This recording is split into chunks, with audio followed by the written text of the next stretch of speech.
ನೀವು ಅವರೊಟ್ಟಿಗೆ ಸಿನಿಮಾಗಳನ್ನು ಅಂದರೆ ಅವ್ರ ಸಿನಿಮಾಗಳಿಗೆ ಹಾಡಿದಿರಿ, ಅದನ್ನು ಹೊರತುಪಡಿಸಿ ಒಂದು ಬಾಂಡಿಂಗ್ ಇದೆ ಅನ್ನೋಂಥದ್ದು ಅವ್ರ ಮನೆಗೆ ಹೋದಾಗ ನೀವು ತೊಗೊಂಡಿರ್ತಕ್ಕಂಥ ಪಿಕ್ಚರ್ಸ್ನ ನೋಡಿದ್ರೆ ಮತ್ತು ನೀವು ಬ್ರದರ್ ಅಂತ ನೀವು ಮೆನ್ಷನ್ ಮಾಡೋದನ್ನ ನೋಡಿದ್ರೆ ಗೊತ್ತಾಗುತ್ತೆ. ಸೊ ನಿಮ್ಮ ಅವರ ಒಡನಾಟ ಎಲ್ಲಿಂದ ಶುರುವಾಗಿದ್ದು ಮತ್ತು ನಿಮ್ಮ ಅವರ ಬಾಂಧವ್ಯದ ಬಗ್ಗೆ ಮಾತಾಡೋದಾದ್ರೆ? ಇದು ಒಂಥರ ಯಾವಾಗ ಅಂತಲೇ ಗೊತ್ತಿಲ್ಲ ನನಗೆ. ಆ ಥರ ಹಂತ ಹಂತವಾಗಿ ಆ ಒಂದು ಬಾಂಧವ್ಯ ಬೆಳೆದಿದ್ದು ಅಂತ ಹೇಳ್ಬೋದು. ಬಟ್ ಮೊದಲಿಗೆ ಅವ್ರನ್ನ ನಾನು ನೋಡಿದ್ದು ಮೆಜೆಸ್ಟಿಕ್ ಸಿನಿಮಾದ ಹಾಡಿನ ರೆಕಾರ್ಡಿಂಗ್ ಟೈಮ್ನಲ್ಲೇ. ಅಶ್ವಿನಿ, ಇವಾಗ ಆ ಸ್ಟುಡಿಯೋ ಇಲ್ಲ ಅಶ್ವಿನಿ ಅವ್ರದ್ದು, ಅದು ವಿಜಯನಗರದಲ್ಲಿ ಸ್ಟುಡಿಯೋ ಇತ್ತು. ಆ ಸ್ಟುಡಿಯೋದಲ್ಲಿ ಬರೀ ವಾಯ್ಸ್ ರೂಮ್ಗೆ ಅಂತ ಇಷ್ಟು ಒಂದು ಚಿಕ್ಕದೊಂದು ವಾಯ್ಸ್ ರೂಮ್ ಇದೆ. So recording studio. So ಅಲ್ಲಿದ್ದೆ. Sadhu Kokila ಬಂದುಬಿಟ್ಟು ಸಾಂಗ್ ಎಲ್ಲ ಕೊಟ್ಟರು, ಎಲ್ಲ ಕಲ್ತ್ಕೊಂಡು ನಾನು ಹೇಮಂತ್ ಒಟ್ಟಿಗೆ ಹಾಡೋಕ್ಕೆ ಅಂತ ಹಿಂಗೆ ಹೋಗ್ತಾ ಇದ್ದಾಗ somebody came inside, was very tall, ಹಿಂಗೆ ಬಕ್ಕೊಂಡು ಹಿಂಗೆ ಬರ್ತಾಯಿದ್ರು. ಆ್ಯಂಡ್ ತಕ್ಷಣ ದರ್ಶನ್ ಇವರು ಈ ಸಿನಿಮಾದ ಹೀರೋ ಅಂತ ಹೇಳಿದ್ರು ಅಷ್ಟೇ ಸಾಧು ಅವರು. ನಾವಿಬ್ಬರು ಒಳಗಡೆ ಹೋದ್ವಿ, ಹಾಯ್ ಸರ್ ಅಂತ ಅಷ್ಟೇ. ಒಳಗಡೆ ಹೋಗಿ ನಾವು ಹಾಡೋ ಟೈಮಲ್ಲಿ ಮತ್ತೆ ಅವ್ರು ಇರಲಿಲ್ಲ. ಅವರೇನೋ ಮಾತಾಡ್ಕೊಂಡು ಮತ್ತೆ ಆಚೆ ಹೋಗಿ ಕೂತಿದ್ರು, ಬೇರೆ ಏನೋ ಡಿಸ್ಕಷನ್ ನಡೀತಾ ಇತ್ತು. ನಾವು ಮತ್ತೆ ವಾಪಸ್ ಬಂದಾಗ ಅವ್ರು ಇರಲಿಲ್ಲ. ನಾವು ಹಾಡು ಪ್ಲೇ ಮಾಡ್ತೀವಿ ಅಂದಾಗ ಮತ್ತೆ ಅವ್ರನ್ನ ಕರೆದ್ರು ಸಾಂಗ್ ಪ್ಲೇ ಮಾಡಬೇಕಾದ್ರೆ. ಮತ್ತು ಒಳಗಡೆ ಬಂದು ಕೂತ್ಕೊಂಡ್ರು. ಸಾಂಗ್ ಆದಮೇಲೆ ಇದು ಚೆನ್ನಾಗಿದೆ ಸಾಂಗು, ಹೇಮಂತ್ಗೆ ನನಗಿಬ್ರಿಗೂ ಚೆನ್ನಾಗಿ ಹಾಡಿದ್ದೀರಮ್ಮ, ಚೆನ್ನಾಗಿ ಹಾಡಿದ್ದೀರಾ ಸರ್ ಅನ್ನೋದೆಲ್ಲ ಹೇಳಿದ್ರು. ಆ್ಯಂಡ್ ಆವಾಗ ಸಾಧು ಅವರು ಈ ಸಿನಿಮಾದ ಇವರು ದರ್ಶನ್ ಬಂದು ತೂಗುದೀಪ್ ಶ್ರೀನಿವಾಸ್ ಅವ್ರ ಮಗ ಅಂತ ಹೇಳಿದ್ರು.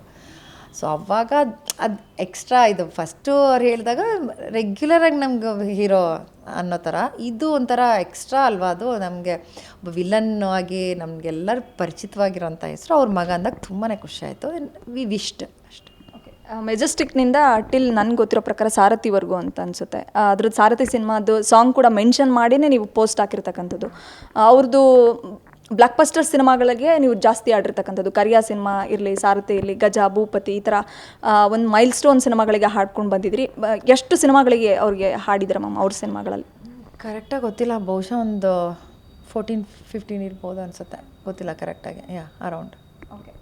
ಈಗ ಹೇಳಿದ್ರಿ ಅವ್ರ ಬಾಂಡಿಂಗ್ ಅಂತಂದರೆ, ಅಂದರೆ ಅವತ್ತು ನೋಡಿದ್ದು ಹೊರತುಪಡಿಸಿ ಅವ್ರ ಮನೆಗೆ ವಿಸಿಟ್ ಮಾಡಿರೋದು ಮತ್ತು ಅವರೊಟ್ಟಿಗೆ ಯಾವುದಾದ್ರೂ ಫ್ಯಾಮಿಲಿ ಫಂಕ್ಷನ್ಗಳಲ್ಲಿ ಭಾಗವಹಿಸಿರೋದು, ಆ ಥರದ್ದು ಯಾವುದಾದ್ರೂ ಇನ್ಸಿಡೆಂಟ್ ಇದೆಯಾ?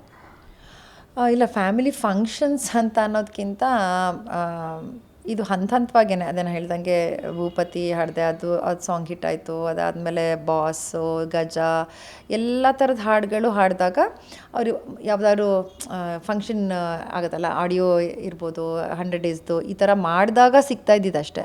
ಬಟ್ ಜಾಸ್ತಿ ನಾನು ಮಾತಾಡಿದ್ದು ಗಜ ಸಿನಿಮಾದ 100 ಡೇಸ್ ಫಂಕ್ಷನ್ ನಡೀತು. ಬಹುಶಃ ನಂಗೆ ಜ್ಞಾಪಕ ಇಲ್ಲ ಕರೆಕ್ಟಾಗಿ, ಬಟ್ ಹುಬ್ಳಿ ಅನ್ಕೋತೀನಿ ನಾನು, ಹುಬ್ಳಿ ಇರಬೇಕು. ಅಲ್ಲಿ ಬ್ಯಾಕ್ ಸ್ಟೇಜಲ್ಲಿ ಕೂತ್ಕೊಂಡಿದ್ವಿ. ಆವಾಗ ಅವರೊಬ್ಬರೇ ಕೂತಿದ್ರು. ನಾನು ಮತ್ತು ಎಲ್.ಎನ್. ಶಾಸ್ತ್ರಿ ಅವರು ಕೂಡ ಇವಾಗಿಲ್ಲ. ಶಾಸ್ತ್ರಿ ಸರ್ ನಾನು ಹಾಡಿದ್ವಿ, ಅಂದರೆ ಪರ್ಫಾರ್ಮ್ ಮಾಡಿದ್ವಿ. ಆವಾಗ ಹಿಂದ್ಗಡೆ ಒಂದು ಆನೆದೇ ಒಂದೇನೋ ಒಂದು ಇದು ತೊಗೊಂಬಂದಿದ್ರು, ಅದಕ್ಕೆ ಸ್ಟೇಜ್ ಮೇಲೆ ತೊಗೊಂಬಂದಿದ್ರು, ಅದನ್ನೆಲ್ಲ ಇಟ್ಕೊಂಡಿದ್ರು, ಇವ್ರ ಜೊತೆಲಿ ಕೂತಿದ್ರು. ಆ ಟೈಮಲ್ಲಿ ಅಲ್ಲಿ ಮಾತಾಡಿದ್ದು ನಂಗೆ ಜ್ಞಾಪಕ. ನನ್ನ ಮಗ ಬಂದಿದ್ದ, ಅವ್ನು ಚಿಕ್ಕವನಿದ್ದ ಆವಾಗ. And he was dancing, full dance ಮಾಡ್ತಾಯಿದ್ದ. ಏನು ಮೇಡಮ್ ಇವನು ಫುಲ್ ಹೀರೋ ಥರ ಆಗ್ಬಿಟ್ಟಿದೆ ನನಗೆ ಅಂತ. ಸೊ ಹಂಗೆ ಆ ಥರ ಮಾತಾಡಿದ್ದು ಒಂದಷ್ಟು. ನೀವೇನು ಮಾಡ್ತೀರಾ? ಆಮೇಲೆ ನಾನು ಡೆಂಟಲ್ ಓದಿರೋದಂತ ಗೊತ್ತಾದಾಗ ಹಿ ವಾಸ್ ಶಾಕ್ಡ್. ನೀವು ಡೆಂಟಿಸ್ಟಾ? ನಾನು ಅಲ್ಲ, ಚೆನ್ನಾಗಿದೆ ಅಂದೇನೋ ತಮಾಷೆ ಮಾಡಿದ್ದು. ಗ್ಯಾರಂಟಿ ನ್ಯೂಸ್, ಸುದ್ದಿ ಖಚಿತ, ನ್ಯಾಯ ನಿಶ್ಚಿತ.